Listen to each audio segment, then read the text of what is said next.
హరిశ్రీ గణపతియే నమః. అవిఘ్నమస్తు శ్రీ గురుభ్యో నమః. వేద పండితులకు, బ్రాహ్మణోత్తములకు, బుధజనులకు, హైందూ ధర్మను పాటించేటువంటి వారందరికీ శిరస్సు వంచి నమస్కారం. ప్రాయశ్చిత్తం, క్షమాపణ.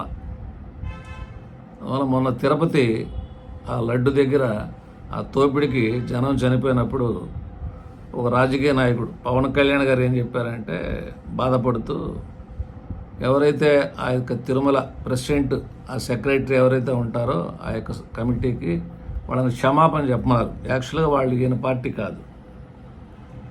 దాంతో విలేకరులు అడిగారన్నమాట ఆ పార్టీ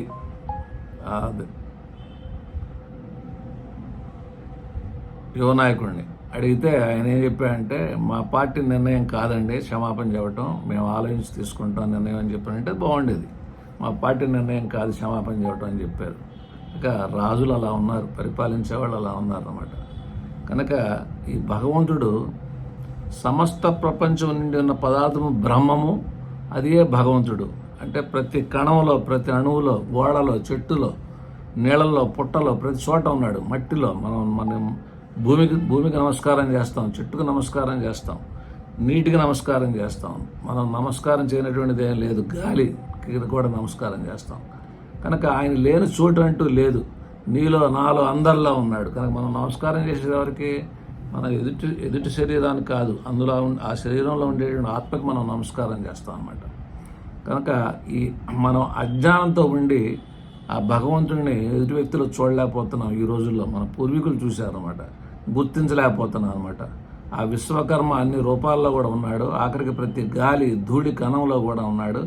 ఆయన గుర్తించలేని అందలం మనం గిరిగీసుకొని బ్రతుకుతున్నాం ప్రస్తుతం అనమాట. తెలిసి చేసినా తెలియజేసినా పాపం పాపమే. ఒకరి పట్ల మనం ఏదైనా తప్పు చేసినట్లా వెంటనే వాడిని మనం క్షమాపణ అడగాలి. లేదంటే అది జన్మ జన్మల మనల్ని వెంట తరుముతూనే ఉంటుంది. నిన్నే కాదు, నీ కుటుంబాన్ని, నీ పిల్లలను కూడా వదిలిపెట్టదు. మనం చేసే తప్పుల వలన మన పిల్లలు అనుభవించాలి. తాతలు, ముత్తాతలు చేసిన తప్పులు ఆ వంశంలో ప్రతి ఒక్కరిని వెంటాడుతూనే ఉంటాయి. కొందరి జాతకాలు పరిశీలించినప్పుడు ఇలాంటి మనకు బయటపడుతూ ఉంటాయి. ముఖ్యంగా ఈ సర్పదోషాలు, ఈ రాహుకేతు దోషాలు. కనుక పూర్వీకుల సంబంధంగా చెప్పాలంటే రాహు సంబంధంగానే కొంత చెప్పాల్సి ఉంటుంది అనమాట. కనుక ఇది కొడుక్కి ఉంటుంది, కూతురికి ఉంటుంది, భార్యకు, భర్తకు, తల్లికి, తండ్రికి, తాతకు, అందరికీ ఉంటుంది కుటుంబంలో. ఈ రాహుకేతుల మధ్యనే గ్రహాలు పడి ఉంటాయి. ఆ రాహుకేతులు 3, 6, 11 స్థానాలు ఉండరు. ఎందుకు ఇలా జరుగుతున్నాయి? ఎప్పుడో చేసినటువంటి చిన్న తప్పు తరతరాలు వెంటాడుతూ ఉంటుంది. మనం జెనెటికల్ క్యారెక్టర్ అంటాం. అదైతే మనకు అర్థం అవుతుంది సైన్స్ ప్రకారంగా. ఈ గ్రహస్థితులు మనకు అర్థం కాదనమాట. దీన్నే కాలసర్ప దోషాలను కూడా అంటుంటారు. కొద్దిగా వాళ్ళు బాధపడుతూ ఉంటారు. అది చెప్తుంటాం అన్నమాట. మేము జంటపాము విగ్రహాలు ఉంటాయమ్మా, రాత్రి చీకటి పడ్డ తర్వాత వెళ్ళి దీపారాధన చేసి ఆవు నెయ్యితో ప్రదర్శన చేయండి, చేసి కాలసర్ప దోష పరిహార్థం అని చెప్పుకోండి అని చెప్తున్నాం. ఎక్కడి నుంచి వస్తున్నాయి ఇవన్నీ? ఎందుకని ఈ పాపం, అహంకారంతో చేసినటువంటి ఒక పని పాపంగా ఎందుకు మారుతుంది? చేసిన చిన్న తప్పు మహాపాపంగా మారకుండా ఉండాలంటే ఏం చేయాలి? కుటుంబాన్ని వేధించకుండా ఏం చేయాలి? ప్రాయచిత్తై రప్యేచ్చేన ప్రాయచిత్తముతో పాపం తొలగిపోవును. ప్రాయచిత్తంతో కూడిన ప్రాయచిత్తం, పశ్చాత్తాపంతో కూడిన ప్రాయచిత్తం చేసుకుంటే తప్పక పాపం పోవునని శాస్త్రం చెప్పినది. పరాశర స్మృతి చెప్పింది. ప్రాయో నామ తపప్రోక్తం చిత్తం నిశ్చయ ఉచ్యతే, తపో నిశ్చయ సంయుక్తం ప్రాయచిత్తం తదుచ్యతే. ప్రాయాస అనగా తపస్సు, చిత్తం అనగా నిశ్చయం. నిశ్చయంతో కూడిన తపస్సు చేయటమే ప్రాయచిత్తం అని అర్థం అని అన్నారు. అంటే నీకై నీవు దండన విధించుకోవటం, లేదా మీ గురువుల దగ్గరికి వెళ్ళి, పెద్దల దగ్గరికి వెళ్ళి, అయ్యా నేను పలానా తప్పు చేశాను, నా తప్పు పోవాలంటే ఏం చేయాలని చెప్పని కొద్దిగా అడగాలి విధేయతతో. అప్పుడు గురువులు చెప్పిన విధంగా చేసేటట్టయితే ప్రాయశ్చిత్తం చేసుకుంటే ఆ దోషాలు రాబో తరానికి అంటవు. కనుక ఆలస్యంగా మనం లేస్తాం, ఆలస్యంగా ఆర్ఘ్యం ఇస్తాం. కనుక ప్రాయశ్చిత్తం చేసుకోమని చెప్పి 3 సార్లు ఇచ్చేటటువంటిది అది 4 సార్లు చేసుకోని చెప్పని చేయాలన్నమాట. అనుష్ఠానంలో లోపం జరిగింది. అప్పుడేం చేయాలి? ఇంకొక గాయత్రి మంత్రం 108 సార్లు చేసుకుంటే ఆ ప్రాయశ్చిత్తం అని పెద్దలు చెప్తారన్నమాట. అది చేస్తే అన్నదానం చేయాలి. ఆర్థిక స్తోమత లేని వాళ్ళు ఏం చేయాలి? 10,000 మూలమంత్రం జపం చేసేటట్టయితే అన్నదానం చేసినటువంటి ఫలితం వస్తుందన్నమాట. ప్రతి దానికి, ప్రతి మంత్రానికి, ప్రతి కార్యానికి, ప్రతి తప్పుకు శాస్త్రంలో ప్రాయశ్చిత్తం చెప్పబడి ఉన్నది. అది తెలుసుకొని గురువులను అడిగి లేదా ఇంటి పురోహితులను అడిగి వెంటనే ప్రాయశ్చిత్తం చేసుకునేటట్టయితే ఆ దోషాలు అనేటటువంటి పోతాయి. ఎవరి పట్ల అయినా సరే తప్పుగా ప్రవర్తించితే వెంటనే అయ్యా పొరపాటు అయిపోయింది, నన్ను క్షమించండి అని చెప్పి అడగాలి. ఇవాళ క్షమించమని అడిగేటువంటి వాళ్ళు లేరు. పెద్దలు, తల్లిదండ్రులు, భక్తి, గౌరవం, దైవభక్తి ఇవన్నీ లేవు. శాస్త్రంలో ఏం చెప్పారంటే జ్యోతిషం చెప్పబోయేటప్పుడు మిత ఆహారం, శారీరక వ్యాయామం, తల్లిదండ్రులు, సంఘము, దేవుళ్ళ భక్తి కలిగి, తల్లిదండ్రులు, సంఘము, దేవుళ్ళ భక్తి కలిగి చెడలవాట్లకు లోను కాకుండా పత్తైన గుణగణాలతో పక్క వ్యక్తికి బాధపడకుండా జీవించే వాళ్ళకి జాతకంలో ఉన్న మంచి చెప్పమన్నారు. కత్తి పట్టుకొని తిరిగే వాళ్ళకి, కనుక చెడలవాట్లతో ఉండేటువంటి వాళ్ళకి జాతకంలో ఉన్నటువంటి మంచి చెప్పమల్లా, వాళ్ళకి బ్యాడే చెప్పమన్నారు. కనుక ఎవరి పట్ల అయితే తప్పుగా ప్రవర్తించావో వెంటనే మనం పొరపాటు అయిపోయింది క్షమించడం అనేటట్టయితే అప్పుడు అది ప్రాయశ్చిత్తం జరుగుద్ది అనమాట. క్షమాపణ అడుగుతాం చాలా చాలా చాలా ఉపయోగం ఉంటుంది. కనుక లేకపోతే పాపం పోదు. కనుక ఎవరి పట్ల మనం అగౌరవంగా ప్రవర్తించామో వారిని క్షమాపణ అడిగి తీరాలి. అప్పుడే మనం చేసినటువంటి ఆ దోషాలు అనేవి పోతాయి. అవి మనం గ్రహస్థితి రీత్యా తెలుసుకొని ఏ యొక్క గ్రహాలు, పాపగ్రహాలు, శుభగ్రహాలు అనేటువంటివి ఉంటాయి. వాటిల్లో ఏ గ్రహాలు మనకి బాగలేదు, ఈ పూర్వజన్మలో మన పూర్వీకులు చేసినటువంటి దోషం వల్ల మనకి ఏం జరుగుతున్నది అంటే, కర్కాటకంలో పాపగ్రహం ఉండేటైతే పూర్వజన్మలో తల్లి పెట్టినటువంటి శాపం వల్ల, లేకపోతే తల్లికి మనం బాధ పెట్టినటువంటి దోషం వల్ల మనకు ప్రాబ్లమ్స్ వస్తాయి.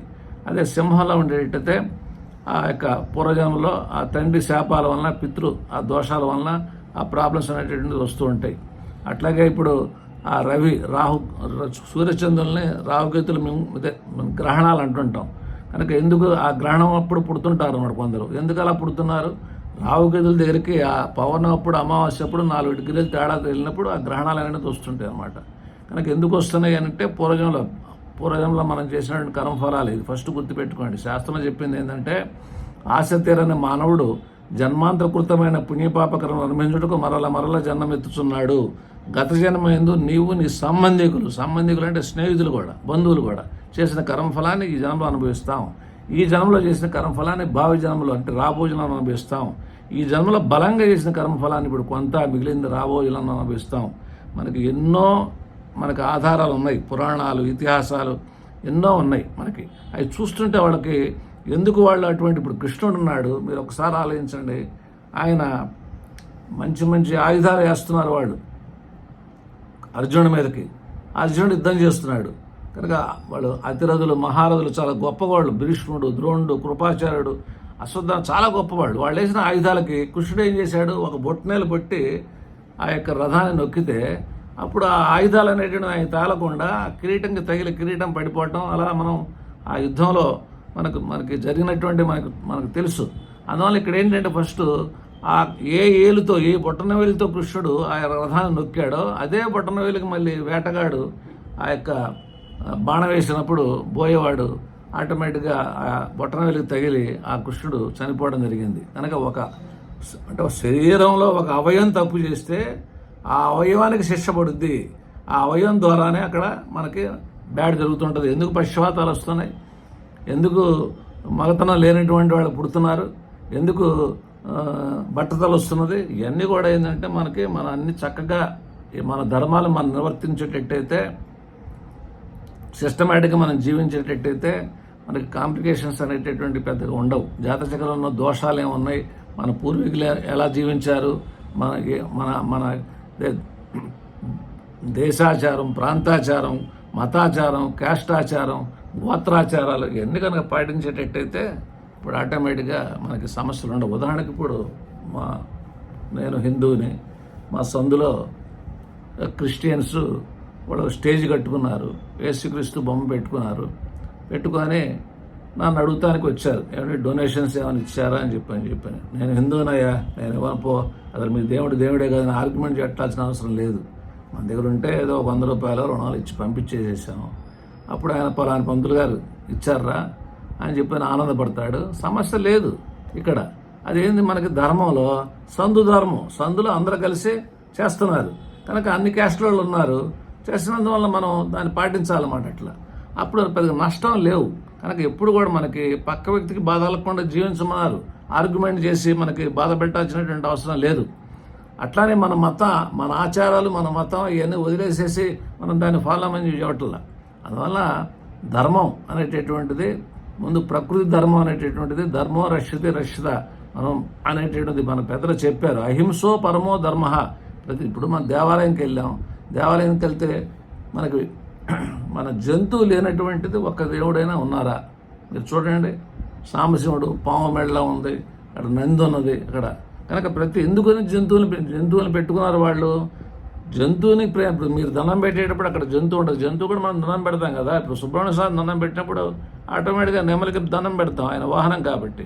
అలాగే విఘ్నేశ్వరుడికి వచ్చేసరికి ఇలాగ మూషిక వాహనం అని చెప్పి మనం దండం పెడుతుంటాం. అందువల్ల ఎప్పుడైతే ఈ అహింసో పరమో ధర్మ అనేటువంటిది, మానవ సేవే మాధవ సేవ, పెద్దవాళ్ళు ఎన్నో విషయాలు చెప్పారన్నమాట. అలాగనక మనం ఇంప్లిమెంట్ చేసేటైతే అంతా మనం సుఫలితాలు చూస్తాం.